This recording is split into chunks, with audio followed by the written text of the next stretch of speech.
जय हिंद दोस्तों। मैं अभिषेक अवस्थी स्वागत करता हूं आपका आपके अपने चैनल द ज्ञान टॉप में। देखिएगा, आज हम लोग अपना नेक्स्ट टॉपिक पढ़ते हैं भारत के राष्ट्रपति। ठीक है, तो भारत के पहले राष्ट्रपति कौन थे? तो डॉक्टर राजेंद्र प्रसाद थे। और वर्तमान में भारत के राष्ट्रपति कौन है? तो द्रौपदी मुर्मू है। ठीक है, याद रखिएगा आप लोग। चलिए देखिएगा, राष्ट्रपति का पद जो है वो किस अनुच्छेद में दिया गया है? तो अनुच्छेद 52 में। प्रश्न बनेगा कि राष्ट्रपति का पद किस में है? तो अनुच्छेद 52 में वर्णित है। अनुच्छेद 53 में क्या है? तो राष्ट्रपति जो होगा वो संघ की कार्यपालिका का प्रधान होगा। ठीक है, मतलब संघ की कार्यपालिका से जो शक्ति होगी वो किस में निहित होगी? राष्ट्रपति में निहित होगी, जिसका प्रयोग वह प्रधानमंत्री और मंत्रिपरिषद की सलाह के अनुसार करेगा। ठीक है, अनुच्छेद 54 में क्या है?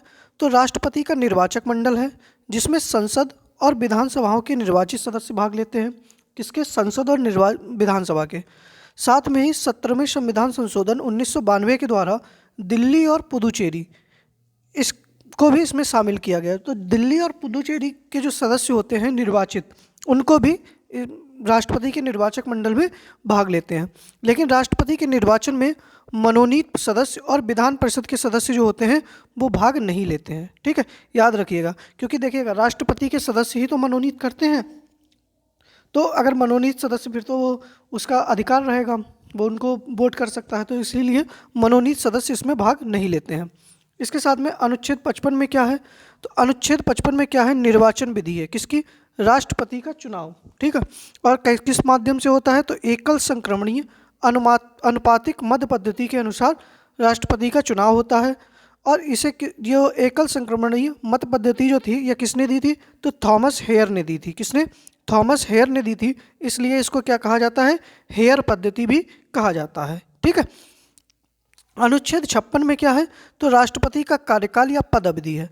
हालांकि राष्ट्रपति का सामान्यतः कार्यकाल तो 5 वर्ष होता है, लेकिन अनुच्छेद 61 के अनुसार उसे महाभियोग प्रक्रिया लगाकर उसके समय से पहले भी हटा सकते हैं।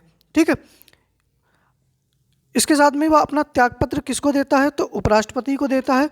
और उपराष्ट्रपति इसकी सूचना जो है वह लोकसभा अध्यक्ष को देता है। दूसरी चीज़ यह है कि आज तक कोई भी राष्ट्रपति महाभियोग प्रक्रिया के द्वारा भारत में नहीं हटाया गया है। महाभियोग की प्रक्रिया हमने कहाँ से ली है? तो अमेरिका के संविधान से ली है। कहाँ से ली है भैया? अमेरिका के संविधान से ली है। ठीक है, आगे है अनुच्छेद 57। तो राष्ट्रपति पुनर्निर्वाचित होने की योग्यता। तो राष्ट्रपति अपने पद पर दोबारा भी निर्वाचित हो सकता है। अनुच्छेद 58 में क्या है? तो राष्ट्रपति बनने की योग्यता, मतलब राष्ट्रपति की योग्यता क्या होनी चाहिए? भारत का नागरिक हो, 35 वर्ष की आयु हो, वह किसी लाभ के पद पर ना हो, और लोकसभा का सदस्य बनने की योग्यता रखता हो। ठीक है, आगे है अनुच्छेद 59। तो 59 में क्या है? राष्ट्रपति पद के लिए क्या क्या शर्तें हैं, जैसे कि उसके निर्वाचक मंडल में कितने लोग होंगे, कितने लोग अनुमोदक होंगे, कितनी जमानत राशि होगी, ये सारी चीज़ें। ठीक है, अनुच्छेद 60 में क्या है? तो राष्ट्रपति की शपथ। तो राष्ट्रपति को शपथ कौन दिलाता है? तो सर्वोच्च न्यायालय का मुख्य न्यायाधीश दिलाता है। अगर सुप्रीम कोर्ट का मुख्य न्यायाधीश अनुपस्थित है तो जो वरिष्ठतम न्यायाधीश होगा उसके द्वारा इस राष्ट्रपति को शपथ दिलाई जाएगी। अनुच्छेद 61 में क्या है? तो महाभियोग है। मैं आपको बता चुका हूँ कहाँ से लिया है हमने, अमेरिका से। अच्छा, महाभियोग प्रक्रिया होती क्या है? तो 1/4 सदस्य के प्रस्ताव 14 दिन पहले सूचना देनी पड़ती है। किसको? राष्ट्रपति को, कि आपके ऊपर महाभियोग प्रक्रिया चालू होगी। और ऐसा प्रस्ताव संसद के 2/3 बहुमत से प्रस्तावित है। अभी तक किसी भी राष्ट्रपति पर महाभियोग द्वारा प्रस्ताव नहीं लाया गया है। ठीक है, अनुच्छेद 62 में क्या है? तो राष्ट्रपति पद की आकस्मिक रिक्तता। ठीक है, फिर राष्ट्रपति की शक्तियां क्या हैं? तो राष्ट्रपति की व्यवस्थापिका के अंतर्गत शक्तियां हैं। पहली है अनुच्छेद 79 के अंतर्गत राष्ट्रपति संसद या व्यवस्थापिका का अभिन्न अंग होता है। ठीक है, संसद का अभिन्न अंग किससे होता है? तो अनुच्छेद 79 के द्वारा। 80 के भाग 2 में क्या है? कि राष्ट्रपति राज्यसभा में 12 सदस्यों को मनोनीत करता है। ठीक है, अनुच्छेद 331 के अंतर्गत 2 सदस्यों को, जो कि एंग्लो इंडियन होते हैं, लोकसभा में मनोनीत करता है। अनुच्छेद 85 के अंतर्गत राष्ट्रपति संसद का सत्र आहूत कर सकता है, सत्रावसान कर सकता है और भंग करने का भी अधिकार रखता है। ठीक है, अनुच्छेद 86 के अंतर्गत क्या है? कि प्रत्येक सत्र के प्रारंभ में तथा नवगठित लोकसभा का पहला सत्र संयुक्त अधिवेशन को अभिभाषित कौन करता है? तो राष्ट्रपति के द्वारा ही किया जाता है।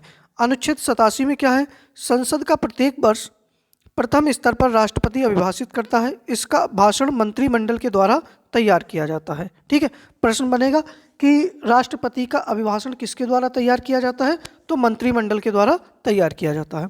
आगे है अनुच्छेद 99।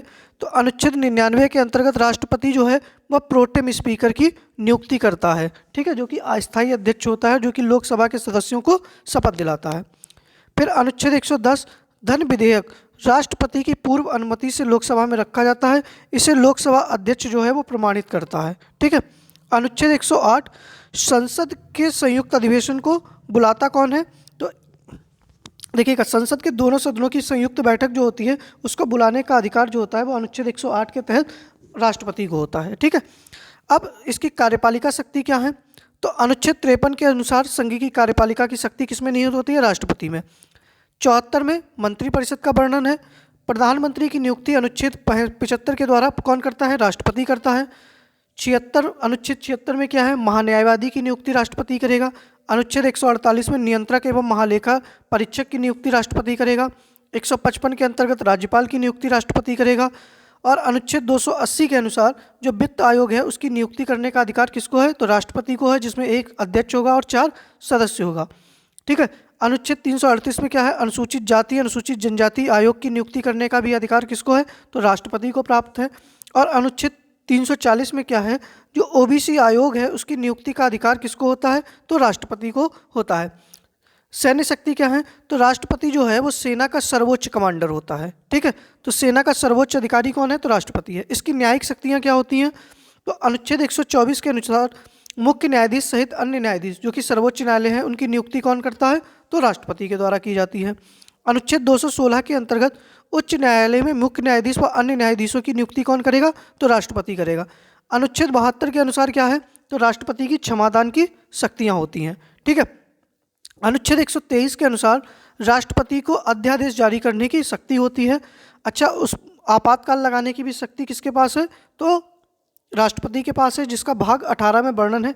अनुच्छेद 352 युद्ध या बाह्य आक्रमण या सशस्त्र विद्रोह के कारण जो है वो राष्ट्रपति आपातकाल लगा सकता है। अब तक कितनी बार लगाया गया है, 3 बार लगाया गया है। ठीक है, 1962 में, 1971 में और 1972 में। 72 से या 75 तक चला था, जिसमें किसकी सरकार थी, इंदिरा गांधी की।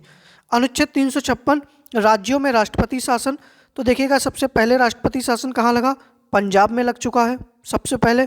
सर्वाधिक बार कहाँ लगा है, तो उत्तर प्रदेश में लगा है। ठीक है, इसको भी याद रखिएगा। अनुच्छेद 360 में क्या है, तो वित्तीय आपातकाल है, जो कि राष्ट्रपति लगाता है, इसकी घोषणा करता है। भारत में आज तक कभी भी वित्तीय आपातकाल की घोषणा नहीं हुई है। ठीक है, अनुच्छेद 111 के अनुसार क्या है कि राष्ट्रपति किसी भी विधेयक के हस्ताक्षर के बाद कानून बनाने का अधिकार है। इसमें 3 प्रकार की वीटो शक्ति होती है, एक पूर्ण वीटो होती है, एक आत्यांतिक वीटो होता है, एक पॉकेट वीटो होता है। तो यह मतलब चाहे तो वह वीटो पावर कर सकता है कभी एक बार। ठीक है, ये भी आप लोग याद रखिएगा। ठीक है, ये था हमारा आज की वीडियो। उम्मीद कर रहे हैं कि क्लास आपको पसंद आई होगी। अगर वीडियो पसंद आई है तो चैनल को सब्सक्राइब कर लीजिएगा, वीडियो को शेयर कर दीजिएगा। मिलते हैं अपनी नेक्स्ट वीडियो में। जय हिंद।